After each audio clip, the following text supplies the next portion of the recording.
একজন মুমিনের 24 ঘন্টার রুটিন কি জানালে উপকৃত হবে? চমৎকার একটি প্রশ্ন।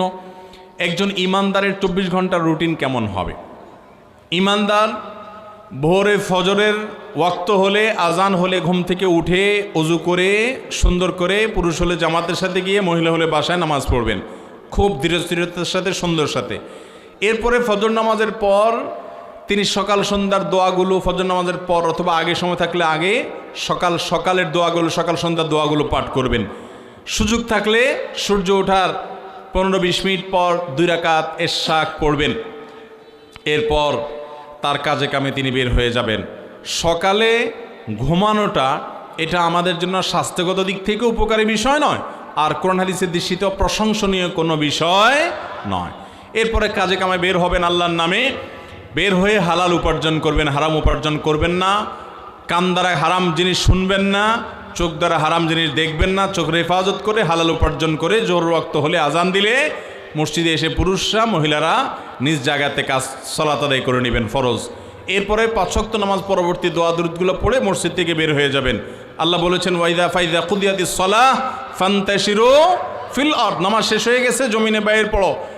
ওয়াবতাগু মিন ফাদলিল্লাহ, আল্লাহর করুণা তালাশ করো।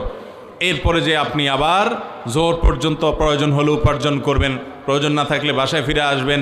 এবং দুপুরে কায়রুলা করা সুন্নাহ, সেই কায়রুলা আপনি শেষ করলেন, জোহর পড়লেন, এরপরে আপনি দুপুরের পর আবার কাজ কাম করলেন, আবার আসর ওয়াক্ত আদায় করলেন। আসর টু মাগরিব সকাল সন্ধ্যার দোয়াগুলো পড়েন, না হলে মাগরিব পরে পড়েন। মাগরিবের সালাত পড়ে এশার আগে আগে খেয়ে ফেলেন। এটা একটা গুরুত্বপূর্ণ ব্যাপার। খানা, রাতের খানা কখন খাওয়া উত্তম? এশার আগে আগে। কিন্তু এশার আগে খানা আমরা খাওয়ার কথা কল্পনাও করি না। এশার আগে খানা খাওয়াটা স্বাস্থ্যের জন্য উপকারী। কেন জানেন?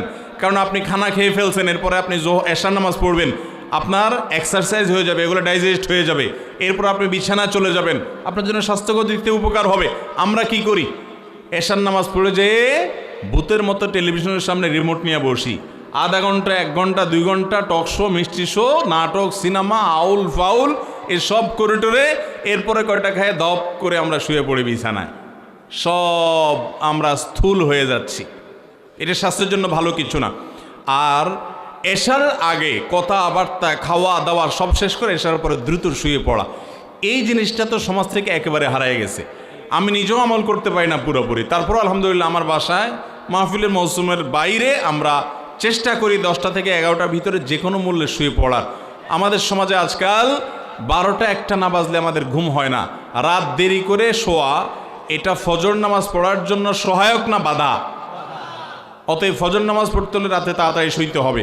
এছাড়া আমরা জানি এখন সায়েন্টিফিকলি এটা প্রমাণিত, রাতের প্রথম অংশ 10টা থেকে 2টা পর্যন্ত এই টাইমের ঘুমটা মানুষের স্বাস্থ্যের জন্য অনেক ভালো। এতে মানুষের ইমিউন সিস্টেমটা অনেক স্ট্রং হয়, রোগ প্রতিরোধ ক্ষমতা বৃদ্ধি পায়।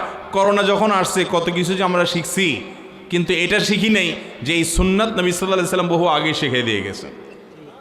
অতএব আমরা এই সুন্নাত সম্মত লাইফস্টাইল গড়ে তুলবো তো ইনশাআল্লাহ। আল্লাহ তাআলা আমাদেরকে তৌফিক দান করুন। অনেক বেশি আমল করতে পারেন না, অসুবিধা নেই ভাই। ইমান বিশ্বাসটা ঠিক আছে, 5 ওয়াক্ত ফরজ নামাজ পড়েন, হালাল উপার্জন করেন, গালমন্দ দেওয়া, কাউকে অধিকার নষ্ট করা এগুলা করবেন না। আপনার আখলাকটা ঠিক রাখবেন, ইনশাআল্লাহ জান্নাতের পথ সুগম হবে। আল্লাহ আমাদের সবাইকে তৌফিক দান করুন।